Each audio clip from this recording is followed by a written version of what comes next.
अस्सलामुअलैकुम। Of camera stories के एक न्यू एपिसोड के साथ मैं हूं Mazhar Malik. Thank you so much and love you so much. अब सबके प्यार भरे फीडबैक का वो फीडबैक जो आप कमेंट्स में नीचे जब कहानी सुन लेते हैं तो उसके बाद कमेंट्स में नीचे अपना फीडबैक देते हैं कि ये कहानी कैसी लगी आपको। और मेरे व्हाट्सएप पे भी आपके बहुत ज़्यादा मैसेज आ रहे होते हैं, तो मैं दोनों पढ़ता हूँ, कहानी के नीचे वाली भी व्हाट्सएप पे भी जो आप भेजते हैं। खुशी इस बात की होती है कि जो मकसद था वो पूरा हुआ, कि मैं इस MMTV की फैमिली को कहानी सुनाते हुए पूरी कोशिश करूं कि ये कहानी ऐसी उनके दिल में उतर जाए कि कहानी सुनते हुए वो अपने दुख, मुसीबत, परेशानी, गम को भूल जाएं और उतना टाइम जितना टाइम वो कहानी सुन रहे हों उनका वक्त बहुत अच्छा गुजरे। अपने आप को वो कहानी का एक किरदार समझें और अपने आप को उस कहानी के बीच में मौजूद पाएं। और आपका जो फीडबैक है, चाहे वो ऑफ कैमरा स्टोरी के नीचे कमेंट्स की सूरत में है या मुझे व्हाट्सएप पे भेजते हैं, तो लगता है कि मैं काफ़ी हद तक अपनी कोशिश में कामयाब हो गया हूं। तो मैं आज इसी MMTV की फैमिली से एक और रिक्वेस्ट भी करना चाहूँगा। मकसद भी यही था इस कहानी का कि वो लम्हे, वो वक्त जब कहानी चल रही हो और आप सुन रहे हो अच्छे से अच्छा गुजरे, तो इसको नेक काम समझ के, सदका जारिया समझ के, एक सवाब का काम समझ के लोगों तक भी इस कहानी को शेयर कीजिए, फॉरवर्ड कीजिए। उससे ये होगा, बहुत सारे लोग ऐसे हैं जो इस वक्त जहनी दबाव का शिकार हैं, टेंशन में हैं, मुसीबत में हैं, परेशानी में हैं। हो सकता है आपकी भेजी हुई कहानी जब उन तक पहुंचे और वो लम्हे भी उनके उसी तरह गुजरें जिस तरह आप लोगों के गुजरते हैं, कि वो लम्हे मुसीबत, दुख, परेशानी के भूल के आप कहानी में खो जाते हैं, तो आपको भी उसका सवाब होगा। मेरा तो ये एक मकसद था कि मैं कुछ लम्हों के लिए आप लोगों को दुख, मुसीबत, परेशानी से निकालूं।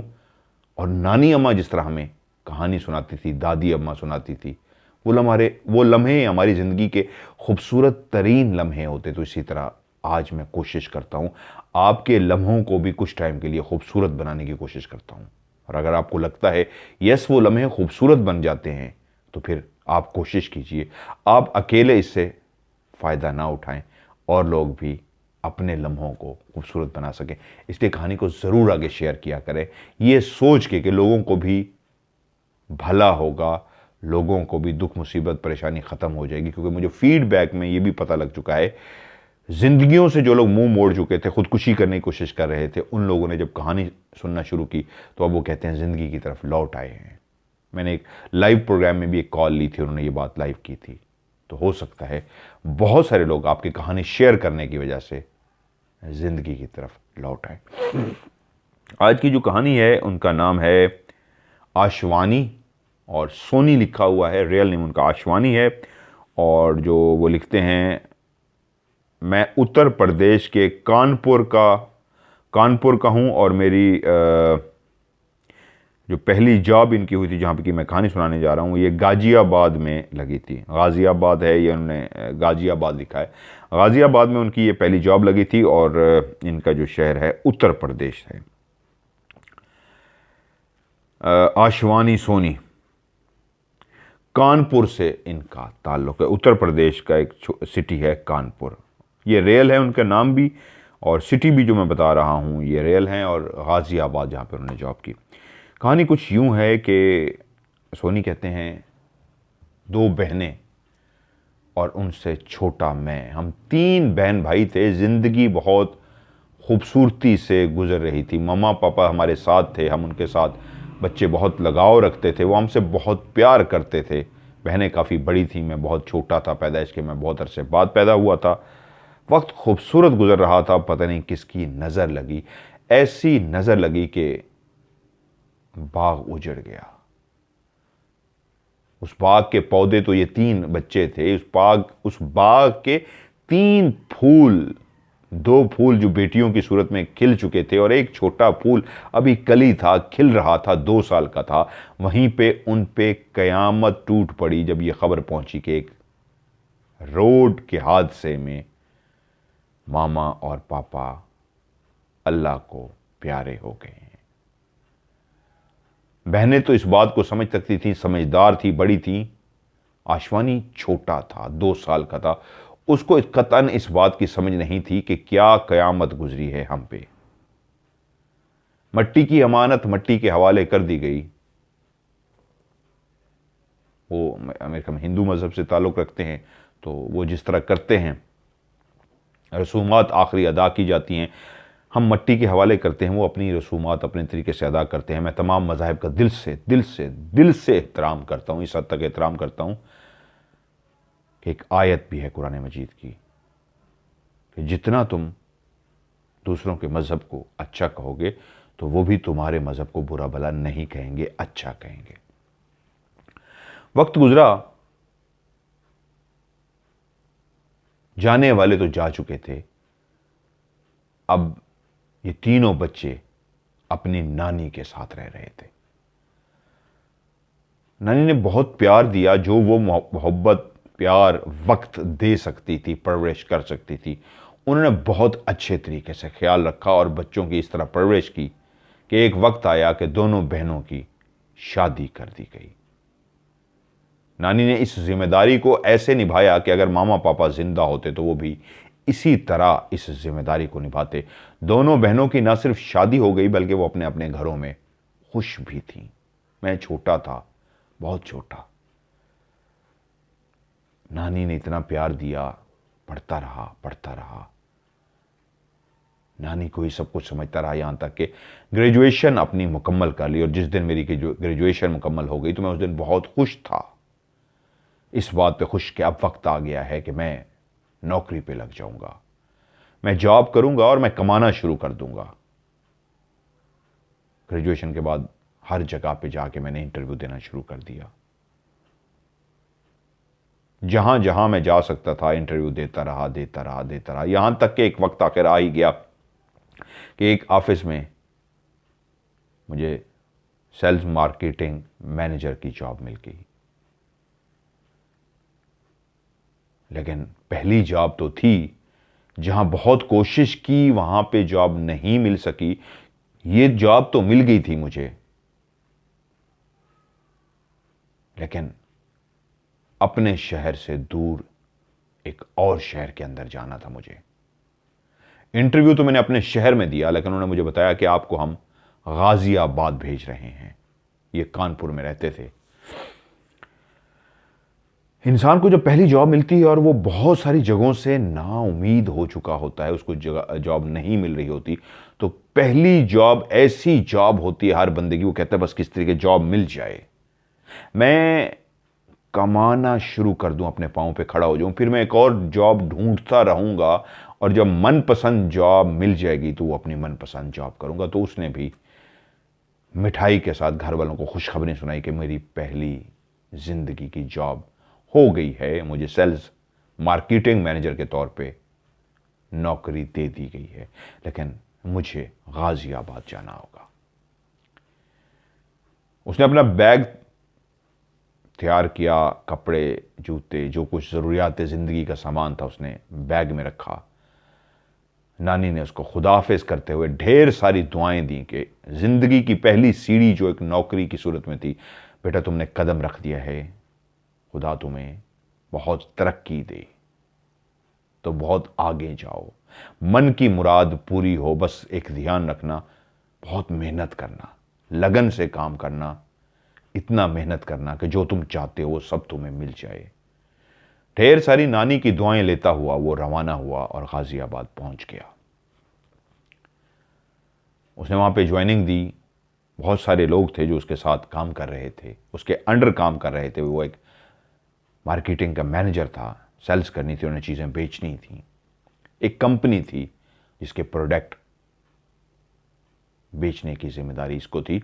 बहुत सारे जो टीम के लड़के थे सारे, उनको भी इसने चलाना था।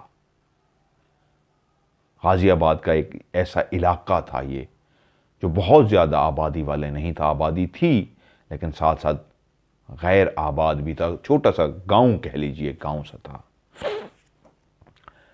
उसको रिहाइश के लिए एक कमरा भी मिल गया जहां पे उसने अपना बैग रखा और उसके बाद पहले दिन ज्वाइन किया। सारे काम को देखा, उसको इतना मुश्किल नजर नहीं आया, इसके बावजूद कि वो पहली दफा करने जा रहा था, कोई एक्सपीरियंस नहीं था, लेकिन फिर भी उसके अंदर जो अल्लाह ने हुनर रखा था, उसकी जो क्वालिफिकेशन में उसके मार्क्स थे, उसने जितने अच्छे नंबर लिए थे, जिस तरह वो पास हुआ था, इस वजह से उसकी कारकर्दगी की बेस पे उसको अच्छी जॉब मिली थी। और पहला दिन जब वो जॉब करके अपने रूम में पहुंचा अकेला, तो उसको घर वालों की बहुत याद आ रही थी। आज मामा पापा की भी याद आ रही थी, काश वो जिंदा होते तो मैं बताता कि आज आपका बेटा पहले दिन ऑफिस किया है और जॉब करके आया है। बस वो पहला दिन ही था, उसके बाद मौका ही नहीं मिला कुछ सोचने का। वो सुबह जाता और रात को थका हारा घर आता, खाना वगैरह खाता, सो जाता, फिर सुबह उठता, तैयार होता, चला जाता, और फिर रात होती, शाम होती, वापस आता, चेंज करता, खाना शाना खाता, सो जाता। महीना कैसे गुजरा उसको पता ही ना चला कि तनख्वाह आ गई। उस दिन उसकी आंखों में भी आंसू आ गए। आज मामा पापा बहुत याद आए। ये पहली तनख्वाह मैं उनके हाथ में जाके रखता, लेकिन अब भी ख्वाहिश थी कि यही तनख्वाह मैं नानी के हाथ में जाके रखूंगा। लेकिन अभी तो जॉब हुई थी, अभी वो फौरी तौर पे नहीं जा सकता था। वो कहता है मैं करता रहा, बीच में मुझे मौका मिला, मैं एक दफ़ा नानी की तरफ चक्कर भी लगा आया, सबको मिठाई भी खिलाया, सब खुश थे। मुझसे उन्होंने पूछा कैसी जॉब है, कैसा माहौल है। मैंने उनको बताया कि सब बहुत अच्छा है, जो लड़के मेरे साथ काम कर रहे हैं वो भी बहुत अच्छे से हैं, काम भी अच्छा है, मैं दिल लगा कर रहा हूं नानी, जैसे आपने कहा था मैं बहुत तरक्की करूंगा, बहुत आगे जाऊंगा।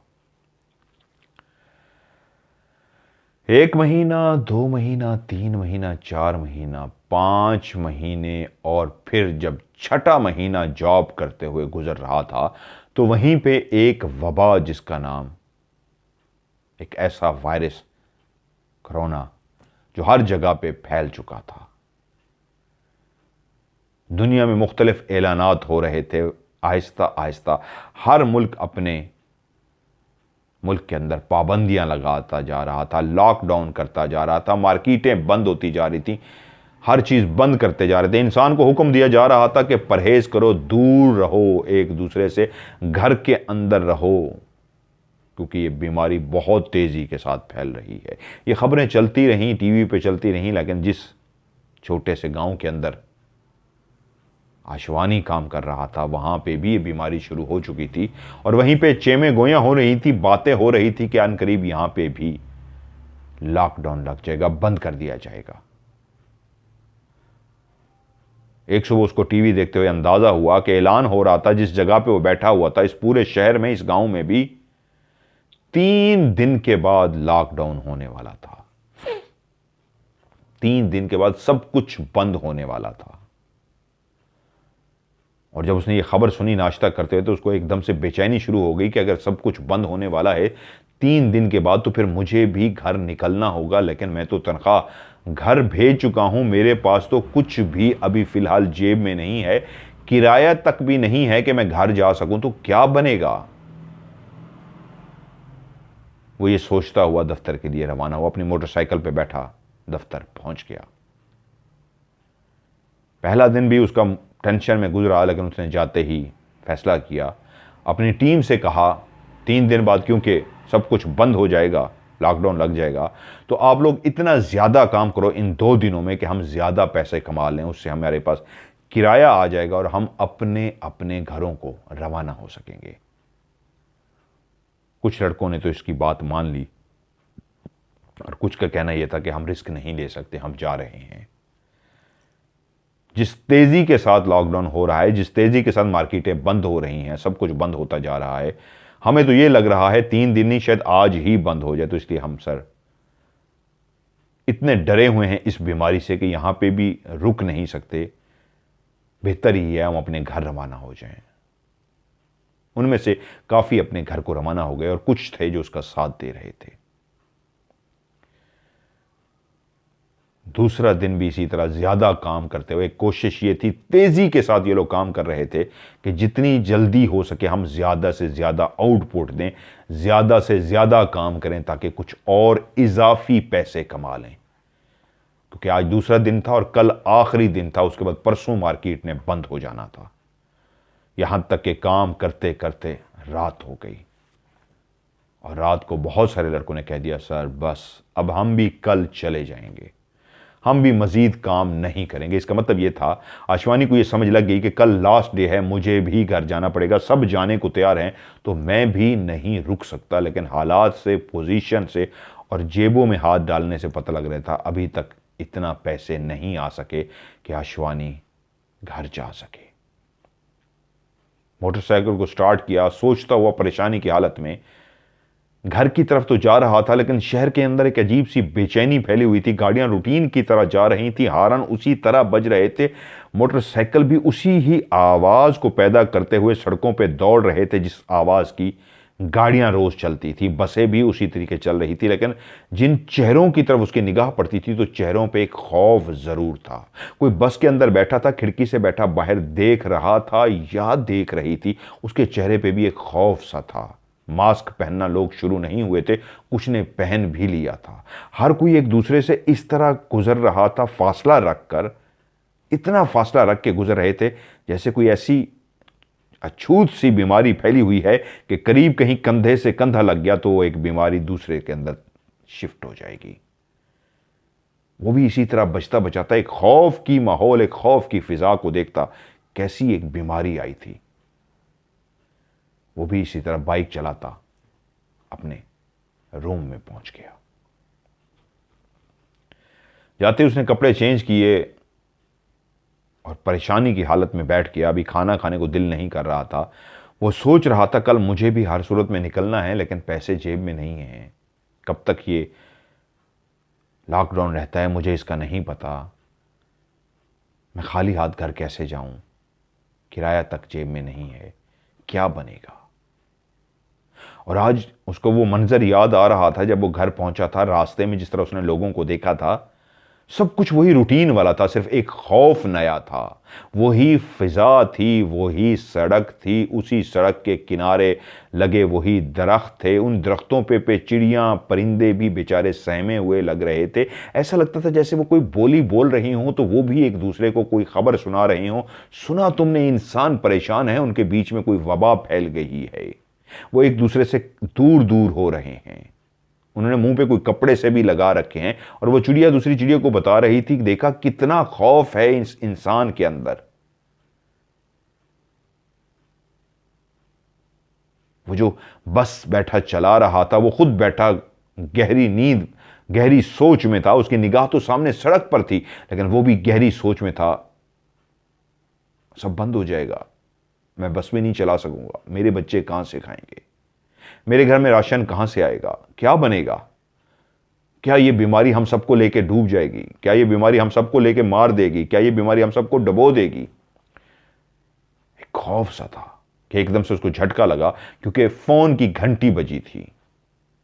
वो अपने ख्यालों से वापस आया। वो जब वापस आ रहा था और जो मंजर उसने देखा था, उसकी आंखों में जो चल रहा था, वो ऐसा खोया था कि फ़ोन की घंटी से उसका झटका निकल गया। उसने फ़ोन की तरफ देखा, उठाया तो एक अननोन नंबर था। उसने कॉल रिसीव की। दूसरी तरफ से किसने कहा, आप आशवानी बोल रही हैं? जी बोल रहा हूं, हुक्म कीजिए।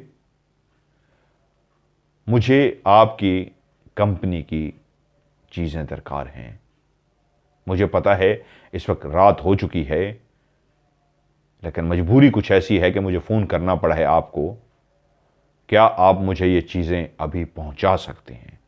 आशवानी ने पूछा, कितने की आपको ऑर्डर चाहिए?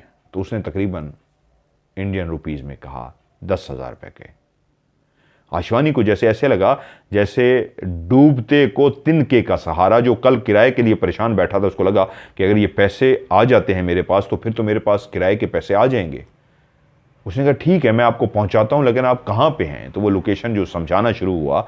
आशवानी बोला, एक काम कीजिए, आप मेरे मोबाइल पे अपनी लोकेशन सेंड कर दीजिए, मैं अभी देख के आपको बताता हूं क्या मैं आपकी तरफ रात के इस पहर आ सकता हूं या नहीं। क्योंकि उस शख्स को भी पता नहीं था आशवानी कहां रहता है। मैं नाम गलत ना बोल रहा हूं, मैं एक दो बार नाम फिर से देख लूं, माजरत ख्वाह हूं, बाजू का नाम गलत हो तो लोग, या आशवानी। लोकेशन उसके मोबाइल पे पहुंची और उसने लोकेशन देखी तो उसको अंदाजा हुआ ये लोकेशन तो उससे तकरीबन कोई 4 किलोमीटर के फासले पे है, करीब ही थी। उसने दोबारा से उसको कॉल की। उसने कहा, हाँ ठीक है, मैं तुम्हारे पास आ सकता हूं, लेकिन क्या तुम मुझे फौरी तौर पे कैश दे दोगे? क्रेडिट पे नहीं, क्रेडिट कार्ड के ज़रिए नहीं, पेमेंट नहीं करोगे, फौरी मुझे कैश चाहिए पैसों की सूरत में, अगर मैं तुम्हें ये सारी चीज़ें पहुंचा दूं। तो उसने कहा हाँ नो प्रॉब्लम, मैं आपको उसी वक्त 10,000 कैश में ही दूंगा। अशवानी बोला ठीक है, मैं 1 घंटे बाद आपकी तरफ पहुंचूंगा। उसने कहा कोई बात नहीं, मैं 1 घंटे बाद आपका फलां जगह इसी लोकेशन पे इंतजार करूंगा। अशवानी ने फ़ोन बंद किया और फौरी तौर पे खाना खाने बैठ गया, क्योंकि वो अपने कपड़े वगैरह चेंज कर चुका था। खाना वगैरह उसने खाने के बाद कपड़े शपड़े चेंज किए। घर में जब बंदा बैठता है एक ट्राउज़र श्राउज़र एक काम से रिलैक्सिंग मूड वाले कपड़े या शॉर्ट्स पहन बैठता है। मैं भी अपने घर में हर वक्त बिल्कुल कैजुअल ड्रेस में होता हूँ, तो जब मुझे प्रोग्राम करना पड़ता है तो चेंज करता हूँ मैं। उसने वो सारी जो उसने उसको चीज़ें चाहिए थी वो सारी उसने बैग में रखी, सामान उठाया और सीधा बाइक की तरफ पहुंचा कि चलो शुक्र है किराए का बंदोबस्त हो गया। उसने बाइक के अंदर चाबी लगाई, बाइक को किक लगाई तो बाइक स्टार्ट नहीं हुआ। उसने दोबारा से किक लगाई, स्टार्ट नहीं हुआ।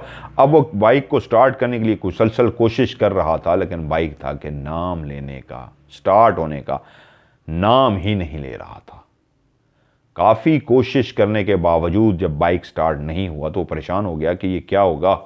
तो एकदम से दोबारा से उसने उस लोकेशन को खोला और देखा, समझा, तो उसको लगा कि जिस लोकेशन पे ये जाना था, मतलब मैं अगर बाइक पे बैठ के रोड के ऊपर जाऊं, जो एक रास्ता सीधा पक्की रोड का जाता है, तो 4 किलोमीटर है। लेकिन अगर इसी लोकेशन पे मैं शॉर्टकट रास्ता इख्तियार करूं जो वीराने का है, खेतों में से जाता है, तो मैं पैदल भी जा सकता हूं, क्योंकि बाइक ने चलने से तो इनकार कर दिया है। तो अब बेहतर यही है, 4 किलोमीटर तो ट्रैफिक वाला रास्ता है, रश है, कोई मतलब परेशानी वाली बात नहीं है, लेकिन ये वीरान सा रास्ता है, अंधेरे से होके जाता है, पगडंडियों से खेतों के बीच में होता हुआ जाता है, लेकिन है 1 किलोमीटर का। अब मजबूरी में मुझे इसी से ही जाना होगा। कहता है मैंने रूम को लॉक किया और मैं घर से निकल पड़ा। घर से चलते चलते मैं उस सड़क पे आ गया जिसके नीचे से अब मैंने थोड़ा सा नीचे 2 कदम नीचे उतरना था। सड़क ऊंची होती है, जो ज़मीन नीचे एक होता है, नीचे मैंने उतरना था। और उसके बाद चलते चलते चलते मैंने उन खेतों में दाखिल हो जाना था जो आलू और चावल के खेत थे। मैं जैसे ही रोड के नीचे उतरा तो मुझे अंदाज़ा हुआ अभी भी लेफ़्ट और राइट लाइट्स हैं, जो रोशनी का एहसास भी है कि मैं अभी आबादी के अंदर हूँ। लेकिन मैं जूं कदम बढ़ाता हुआ आगे बढ़ रहा था तो एहसास आ रहा था वही सड़क के साथ जो रास्ता मैं नीचे उतरा था, वो चौड़ा सा रास्ता आगे आहिस्ता आहिस्ता तंग होता जा रहा था, तंग होता जा रहा था, यहाँ तक कि रोशनियाँ भी मध्यम होती जा रही थीं, एहसास दिला रही थीं कि अब तुम हमसे दूर होते जा रहे हो, वीराने की तरफ जा रहे हो। और आगे वही चौड़ा रास्ता, एक पगडंडी, एक पतली सी पगडंडी, इतनी कि उस पर अकेला इंसान चल सकता है, 2 इंसान भी नहीं चल सकते, ऐसी एक पगडंडी सी बन रही थी। रोशनियां अब काफ़ी पीछे रह गई थी। मजबूरन, वो कहता है, मैंने जेब से मोबाइल निकाला और उसकी टॉर्च जला ली। अब अंधेरा शुरू हो चुका था। मेरी दोनों तरफ चावल और आलू के खेत थे। मैं इस रास्ते पे 1-2 दफ़ा पहले भी आया था, लेकिन दिन की रोशनी में आज मजबूरी में मुझे इस रास्ते पे आना पड़ा था, वरना मैं कभी भी इस रास्ते पे ना आता अगर मुझे पैसों की, किराए की अशद ज़रूरत ना होती। मजबूरी इंसान से सब कुछ कराती है। आज चांदनी रात थी, चांद निकला हुआ था, उसने नीलगों रोशनी हर तरफ फैलाई हुई थी। वो नीली रोशनी वो चावल की फसल के ऊपर भी और आलू की फसल के ऊपर भी फैल रही थी। हर तरफ नीला ही नीला आसमान था, नीली ही नीली ज़मीन थी, नीली रोशनी फैली हुई थी, जिसको चांदनी रात कहते हैं। चांद की रात, चांदनी रात, अंधेरे को दूर करती नीली रोशनी। अब दोनों तरफ खेत थे और मैं बीच में चलता हुआ जा रहा था। हर तरफ खामोशी थी।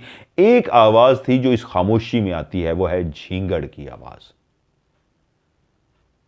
जो मुसलसल बोले जा रहा था और उसके अलावा कोई बोल रहा था तो वो मेंढक था जो कुछ देर के लिए ट्रां ट्रां कर रहा था और उसके बाद वो चुप सा हो जाता था। दूर से भी कोई मेंढक बोलता था वो भी चुप कर जाता था। एहसास होता था पगडंडी पे चलते हुए कोई करीब भी मेंढक है, कोई दूर भी है। इंसान आबादी लाइटें बहुत पीछे रह गई थी।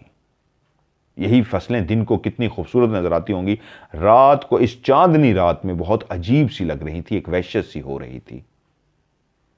पर मुझे क्या, मुझे तो उस रास्ते से गुजरते हुए अपनी मंजिल मकसूद तक पहुंचना था। उस इंसान को ये सामान देना था और पैसे लेने थे। यही सोचता सोचता चलता चलता जब मैं बहुत आगे निकल आया तो मैंने देखा मेरे बिल्कुल सामने उस चांद की रोशनी में जो मुझे रास्ता नजर भी आ रहा था।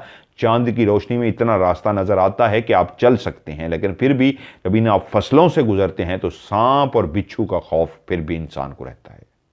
तो इंसान जरूर कोशिश करता है मैं रोशनी जला के रखूं। तो उसने भी मोबाइल की टॉर्च चलाई हुई थी, तो वहीं पे उसने देखा उसके बिल्कुल साइड पे कचरा पड़ा हुआ है।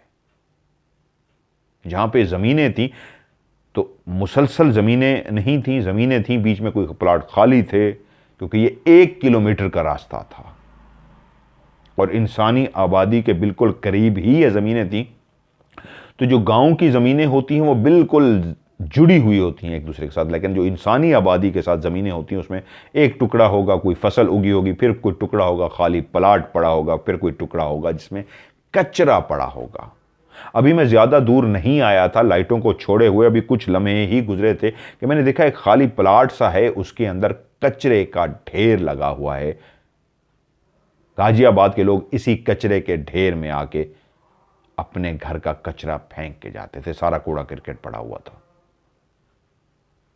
मुझसे कुछ फासले पे था, लेकिन मैं चलता रहा। चलते चलते जैसे मैं उस कूड़े के करीब पहुंचा तो मुझे एहसास हुआ कोई आवाज सी आई है। मेरी निगाह सामने इस पगडंडी पे थी। उस सांप बिच्छू से बचने के लिए मैं उस रास्ते को देख रहा था, लेकिन जब आवाज आई तो आवाज ऐसे थी जैसे कोई कुत्ता बैठ के किसी हड्डी को चबाता है, जोर लगाता है तो कड़क कड़क की जो आवाज आती है हड्डी को चबाने की, ऐसे ही कोई चबाने की आवाज थी। इस आवाज को सुनते ही मेरे कान अलर्ट हुए, किस चीज की आवाज है, कहीं कोई कुत्ता तो नहीं है। डर लगता है इंसान को कुत्ता पड़ ना जाए।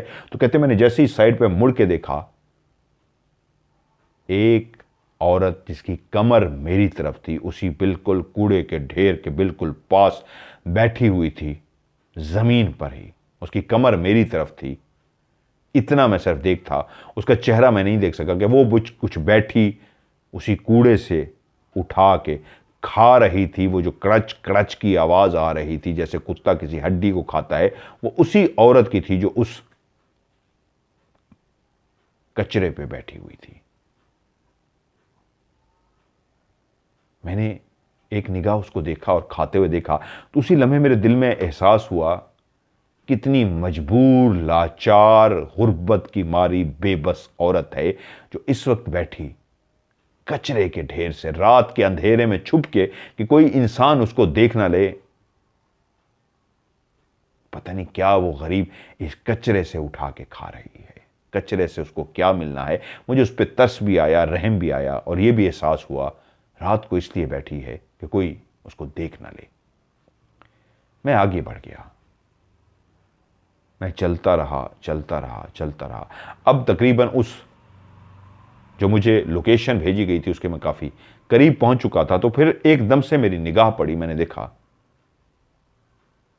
वो औरत, सॉरी वो कहता है जब मैं उस औरत को देखा तो मैंने उसको कहा, इग्नोर किया, उसके बाद चलना शुरू कर दिया।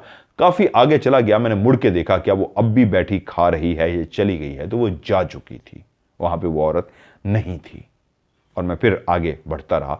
इस तरह आगे बढ़ते बढ़ते एकदम से मेरी निगाह पड़ी कि सामने जो रास्ता था उसके बिल्कुल लेफ्ट साइड के ऊपर वही औरत दोबारा मुझे नजर आई। अब मैं काफी आगे आ चुका था, एक दफा मुड़ के भी देखा था, वो वहां से उठ के चली गई थी और मेरे दिमाग में यह था बेचारी चली गई होगी, खा रही होगी, काफी देर से चली गई होगी कहीं पे। अब जो मैंने देखा वो बिल्कुल मेरे सामने लेफ्ट साइड पे बैठी है। तो इस वक्त उसका जो मुंह था वो मेरी तरफ था, मुझे नहीं देख रही थी। बैठने का अंदाज ऐसे था जैसे वो बैठी तो अपनी गुमसुम सी है, बैठी तो अपने ख्यालों में है, लेकिन मैं उसका चेहरा देख सकता था। उसका चेहरा चांदनी रात में, क्योंकि मैं उसके चेहरे पर रोशनी नहीं मार सकता था, चांदनी रात में जो मुझे उसका चेहरा नजर आया तो उसका चेहरा ऐसे था, चमकता हुआ चेहरा, जैसे उसका चेहरा वाइट सा चेहरा हो जिसमें से रोशनी हो। इतना फेयर कलर था, इतना वाइट कलर था कि रोशनी निकल रही थी, ऐसे जैसे चमक रही थी। बहुत गोरी चिट्टी जैसे कोई औरत होती है उसमें से रोशनी निकलती है, इस तरह का उसका चेहरा था। अभी भी उसका मुंह मुझे हिलता हुआ महसूस हो रहा था, अभी भी वो कुछ बैठी खा रही थी।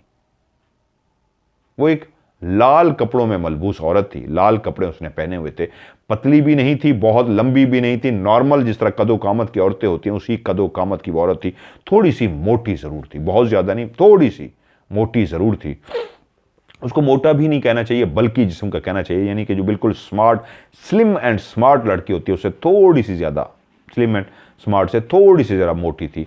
वो बैठी खा रही थी, मैंने उसको देखा और मैंने कहा फिर ये यहाँ बैठी है, या इसको लगता है काफ़ी भूख लगी हुई है, चलती हुई यहाँ आ गई और यहाँ आके बैठ गई है। उसको मैंने देखा, खैर मैं फिर भी आगे चला गया। अब मैं आगे बढ़ता हुआ जा रहा था कि बस जल्दी से उस शख्स तक पहुंचूं, सामान उसके हवाले करूं, पैसे लूं और जल्दी से वापस आऊं। चलते चलते चलते अब वो औरत इसके बावजूद कि दूसरी दफ़ा मेरे सामने आई थी, मेरा ध्यान उसकी तरफ बिल्कुल नहीं गया था।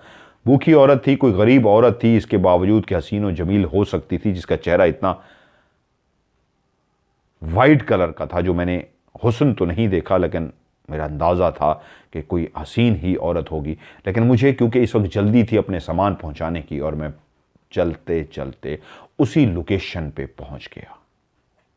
जब मैं उस जगह पे पहुंचा तो वो शख्स मेरा ही इंतज़ार कर रहा था, वहीं पे टहल रहा था। मेरी उससे बात हुई तो उसने कहा हाँ जी, मैंने ही आपको फ़ोन किया था। मैंने टाइम देखा तो 12:20 हो चुके थे। मैंने उसे 1 घंटे का कहा था, उसकी 11 बजे मुझे कॉल आई थी। मैं 1 घंटा 20 मिनट पे उसके पास पहुंचा था। मैंने उसका मतलूबा सामान जो उसने मंगवाया था सारा का सारा उसके हवाले किया और उसने 10,000 गिन के मेरे हवाले कर दिया। जैसे ही पैसे मेरे आए मैंने उसका शुक्रिया अदा किया, वो भी चल पड़ा और मैं खुशी खुशी अब जल्दी से वापस मुड़ गया। मेरा कल का किराए का बंदोबस्त हो चुका था, मेरे पास कैश आ गया था। वरना बहुत सारे क्लाइंट जो हमारे होते थे वो पेमेंट क्रेडिट कार्ड से भी कर देते थे, डेबिट कार्ड से भी करते थे। मुझे इस वक्त कैश चाहिए था और मुझे कैश मिल चुका था। कैश जेब में रख के जल्दी से मैं उसी रास्ते से वापस हो लिया और चलते चलते जब उस मकाम पे पहुंचा जिस मकाम पे आते हुए वो दोबारा से मुझे नजर आई थी, जहां पे मैंने उसका चेहरा देखा था, जो बहुत ही सफ़ेद कलर का चेहरा, ऐसे जैसे उसमें से रोशनी निकल रही हो। जहां पे वो बैठी थी मैंने उस जगह पे देखा तो वहां पे नहीं बैठी हुई थी। इसका मतलब है वो औरत जा चुकी थी। रात के एक ऐसे पहर जब आप जा रहे हो, वीरान रास्ते में कोई गधा भी खड़ा हो, ऐसे अकेला सा, कुत्ता भी बैठा हो या इंसान भी बैठा या बैठी हो, तो आपके दिमाग से निकल नहीं सकती बात, फोकस उस पर ज़रूर होता है। और आते हुए उसने उसको कचरे पे देखा था, फिर आगे देखा था, तो वो कैसे हो सकता है वापसी पे उसको भूल जाता। वापस मुड़ते ही जो पहला ख्याल जहन में आया वही औरत थी। बैठी होगी या चली गई होगी वो गरीब औरत जो कचरे से कुछ बैठी खा रही थी। वहां तो नहीं थी जहां उसने उसका चेहरा देखा था दूसरी दफा पे। वो चलता हुआ आगे बढ़ना शुरू हो गया। वो कहता है मैं आगे उसी रास्ते पे, उसी चांदनी रात पे उसी तरह ही तेज तेज चलता हुआ आ रहा था, जल्दी से वापस घर पहुंचूं, लेकिन दिमाग में वो औरत भी चल रही थी। वो कहता है मैं चलते हुए जब उसी कचरे के करीब पहुंचा तो मैंने देखा वो औरत अब दोबारा उसी कचरे में बैठी हुई है। और मुझे लगा कि फिर से कुछ खा रही है। इस वक्त भी उसकी कमर मेरी तरफ थी, लेकिन इस वक्त करच करच की कोई आवाज नहीं आ रही थी। मैं उसको क्रॉस करता हुआ 8 से 10 कदम ही आगे गया था। फिर दिमाग में ख्याल आया इस वक्त फिर से ये क्या कर रही है। मुड़ के देखा तो जिस जगह पे वो बैठी हुई थी अब उस जगह पे कोई भी नहीं था। मुझे उस वक्त पहला एक झटका सा लगा कि इतनी जल्दी ये कैसे चली गई। पहले भी ऐसे हुआ था, मैंने मुड़ के देखा था तो ये नहीं थी उस कचरे पे बैठी हुई, तो मैंने कहा था चली गई होगी, लेकिन अभी तो मैंने चंद कदम ही अबूर किए थे और उसको क्रॉस करके अभी अभी तो आया था, तो इतनी जल्दी ये कहाँ चली गई। मैंने खड़े होकर इधर उधर देखा, वो कहीं पे भी मुझे नजर ना आई, तो मेरे दिल की धड़कन कुछ तेज सी हुई, लगा मामला कुछ गड़बड़ सा है। कहते मैंने और तेज चलना शुरू कर दिया। अभी मैं तेज चलता चलता कुछ ही आगे आया था कि मेरी निगाह सामने दरख्त पर पड़ी, बिल्कुल ही कुछ फासले पे था। रोशनी चांदनी की इस तरह पड़ रही थी कि वो दरख्त की ऊंची एक टहनी पे बैठी भी मुझे नजर आ रही थी। वो लाल कपड़ों में मलबूस थी, उसका चेहरा उसी तरह रोशनी की तरह निकल रहा था, और वो टहनी पे जिस अंदाज में बैठी थी, तो एकदम से मेरे दिल की धड़कन जब तेज हुई तो मैंने कहा अभी ही इसको पीछे क्रॉस करके आया हूं, मेरी क्रॉस करते ही ये गायब हुई है। अभी किस तरह ये दरख्त की ऊपर वाली टहनी पे भी इतनी जल्दी चढ़ गई है। अभी ये मैं सोच ही रहा था, उसको देख ही रहा था, क्योंकि फासले पे थी, तो उसी वक्त निगाह पड़ी जो उसके पाँव थे, वो बैठी पाँव हिला रही थी, और हिलते पाँव से मैंने देख लिया उसके पाँव उल्टे थे। और जैसे उसके पाँव मैंने देखा उल्टे हैं, तो मुझे समझने में देर न लगी, ये इंसान नहीं है, ये इंसान नहीं है, इंसान के पाँव इस तरह उल्टे नहीं हो सकते। और ये मंजर जैसे ही मैंने देखा, मैं एक तरह से अलर्ट हो गया, और मेरे दिल की धड़कन जो पहले ही तेज थी, बाकायदा तौर पे इतनी तेज हो गई, धक धक धक धक धक धक धक धक धक धक धक धक, जैसे ये मेरा दिल अभी निकल के बाहर गिर जाएगा, फट जाएगा। मेरा जिस्म कांपना शुरू हो गया। मैंने उसी औरत को दरख्त पे बैठे हुए देखा, पांव उल्टे देखा, बस फिर मुझे समझ नहीं आई, मैंने उसी लम्हे भागना शुरू कर दिया।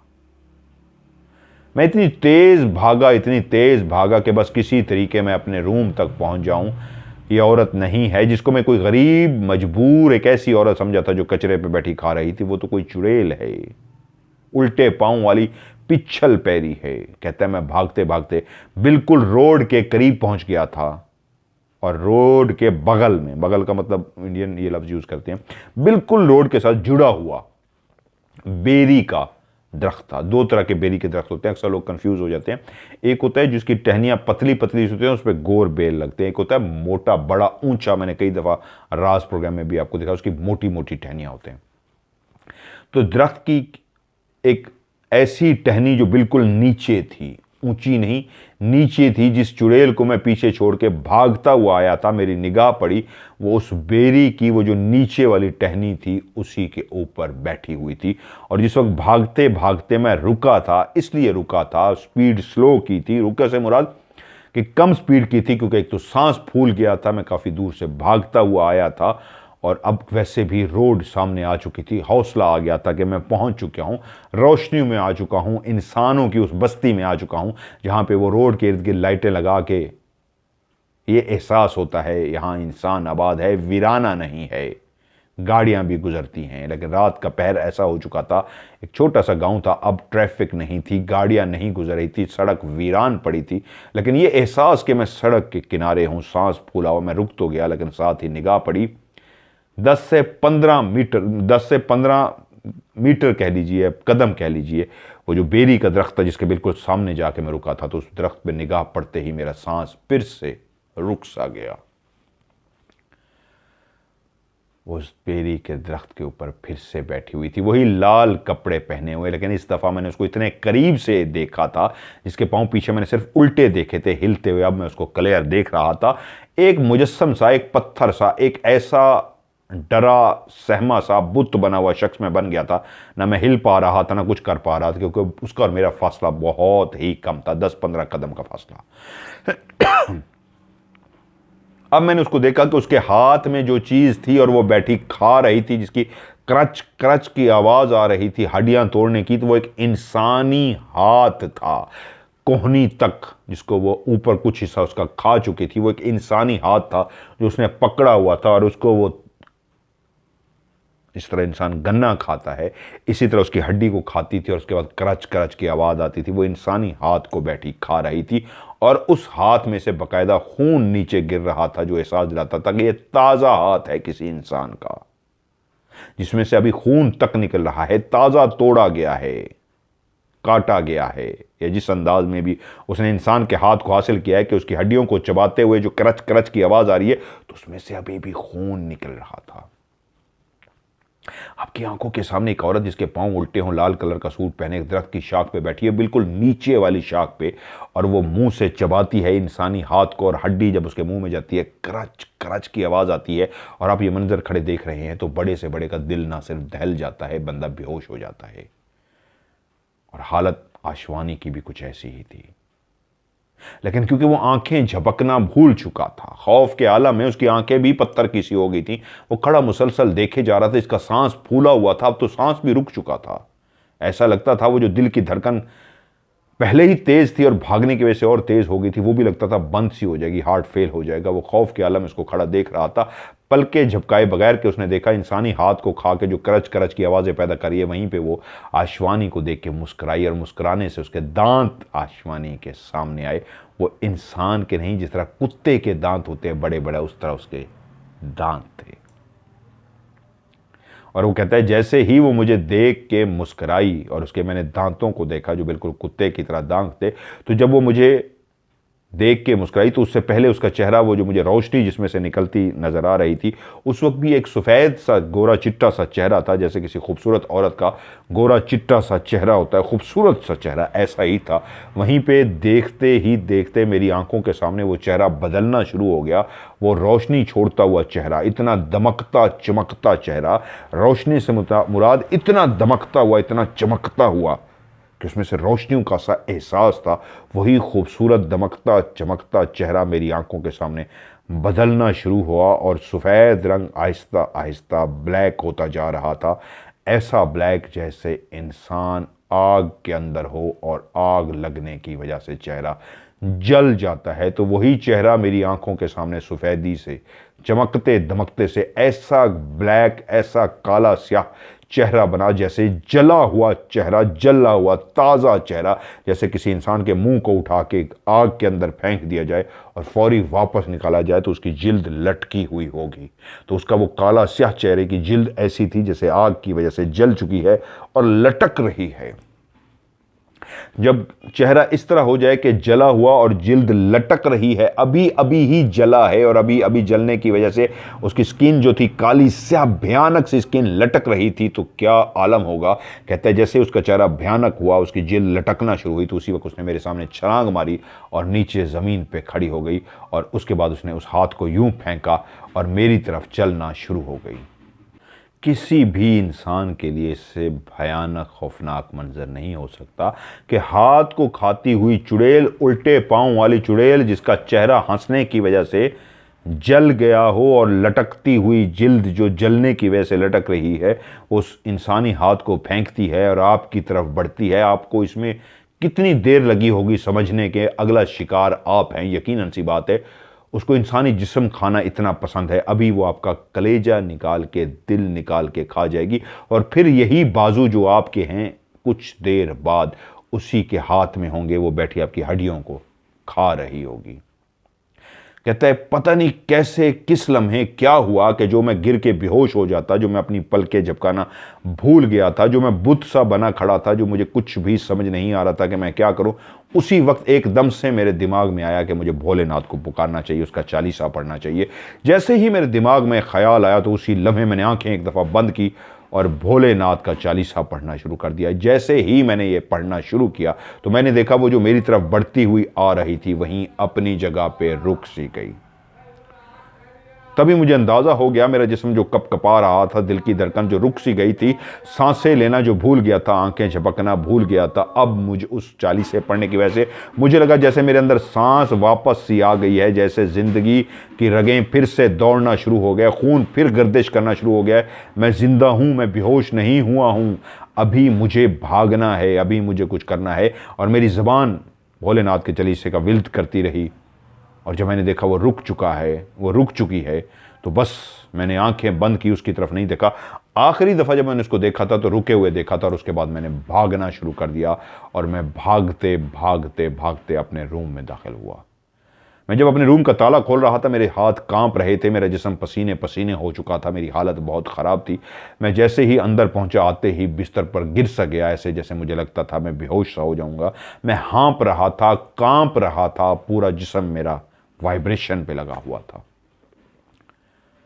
मैं कितनी देर अपने रूम में इस तरह पड़ा रहा, छत की तरफ देखता रहा। मुझे कुछ होश नहीं, मुझे कुछ नहीं पता मेरा दिमाग क्या सोच रहा है। हाँ, आखिरी लम्हे ये याद था कि मेरी ज़ुबान पे, उस बिस्तर पे जब मैं गिरा हुआ था, मेरी ज़ुबान पे भोलेनाथ का चालीसा था और मैं पढ़े जा रहा था, छत को तके जा रहा था, खौफ में कांपता जा रहा था।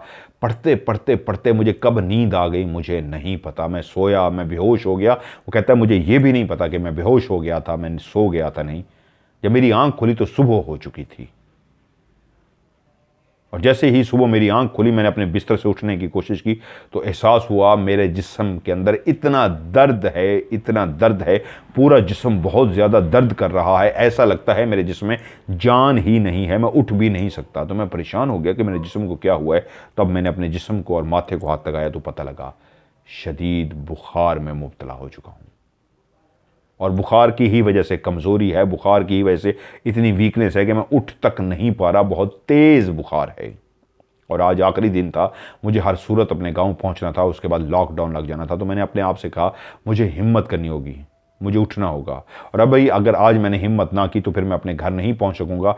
अकेला मैं यहाँ कैसे रहूँगा, हर चीज़ बंद हो जाएगी, मुझे अपने घर वालों तक पहुँचना है। कहते ये बातें सोचते हुए मैंने अपने अंदर हिम्मत की, भोलेनाथ को बार बार पढ़ना शुरू किया। मैं लफ्ज़ अगर गलत कह रहा हूँ, आपने चालीसा कहा, मैंने भी यही कहा, मुझे नहीं पता ये लफ्ज़ क्या है जो लिखा हुआ था, माजरत खाऊँ।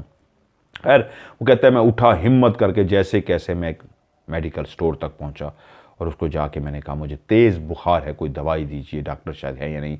उन्होंने मुझे दवाई दी, मैं दवाई लेके आया, मैंने दवाई खाई कि किसी तरीके बस घर पहुँच सकूँ। और जैसे कैसे आखिर में हिम्मत जमा करके अपने घर पहुँच ही गया। वहाँ पे मैं पहुँचा, मैं शदीद बुखार में था, तकरीबन 3-4 दिन मैं बुखार में रहा। मैंने बहुत तकलीफ़ में वो वक्त गुजारा, लेकिन मैंने अपने घर वालों को किसी को भी कुछ भी नहीं कहा। वो बुखार में मेरा ख्याल रखते रहे कि उसको बुखार हो चुका है और मैं बुखार में आहिस्ता आहिस्ता ठीक हो गया। और जब लॉकडाउन ख़त्म हुआ, क्योंकि उसके बाद जब मैं घर तो पहुंच गया था, लॉकडाउन लग गया था, और जब लॉकडाउन ख़त्म हुआ तो मेरी कंपनी ने मुझे कॉल की कि लॉकडाउन को ख़त्म हुए हुए 1 हफ़्ता हो गया है, आप अभी तक आए क्यों नहीं हैं, आओ अपनी जॉब को ज्वाइन करो। तो मैंने उनसे कहा नहीं सर, अब मैं वहाँ पर नहीं आ सकता, मैं आपसे माजरत खा हूँ, जो आपका हिसाब किताब है मैं ज़रूर आपके साथ क्लियर कर देता हूँ, लेकिन मेरी आपसे माजरत है, मैं अब अपने शहर में ही रहूँगा। वो दूर है और मैंने उनके साथ इस तरह की बात की कि मेरे लिए अब दूसरे शहर रहना थोड़ा सा मुश्किल है, तो मैं माजरत खा हूँ। उन्होंने मेरी माजरत कबूल कर ली और क्लियरेंस भी मेरी सारी हो गई। उसके बाद फिर मैं अपने ही शहर में रहा और अभी तक अपने ही शहर में हूँ।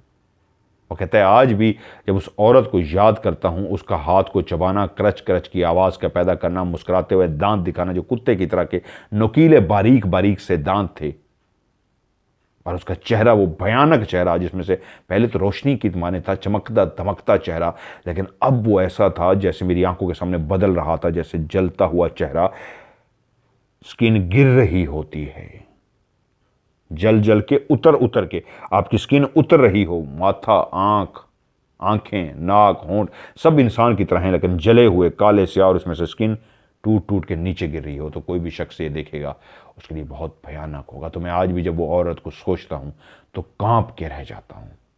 और ये जो वबा है ये 2020 में आई थी, लॉकडाउन 2020 में लगा था। तो अब भी दुनिया में इस तरह के वाक़यात हो रहे हैं, आज भी इस तरह के वाक़यात हो रहे हैं।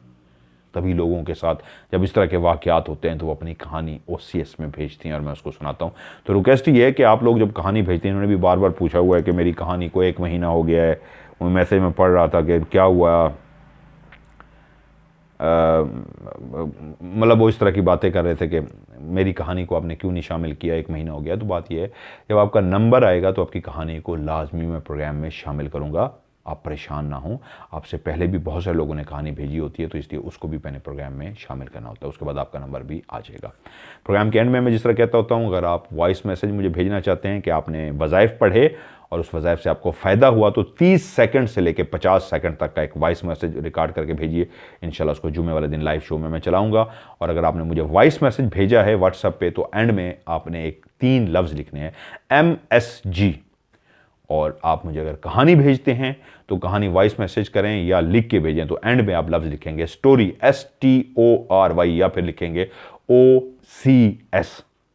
और अगर आप सैलाब ज़दगान, गरीबों की, मोहताजों की और माह रमज़ान में रोज़ेदारों की मदद करना चाहते हैं, या वैसे सदका खैरात ज़कात देना चाहते हैं, उनकी मदद करना चाहते हैं, उनको राशन दिलवाना चाहते हैं, या ईद के मौके पे आप चाहते हैं उनको ईदी मिल जाए, कपड़े जूती गरीबों को मिल जाए, तो आप मुझे CASH कैश लिख के भेजें, तो मैं आपको बैंक अकाउंट भेज दूंगा, तो आप उस पर भेज सकते हैं। और जो पाकिस्तान में लोग हैं, ये जो मैं अभी व्हाट्सअप का नंबर बताने जा रहा हूँ, इस पर जैज़ कैश बना हुआ है, तो आप जैज़ कैश पे इजी पैसे या जैज़ कैश भी करा सकते हैं।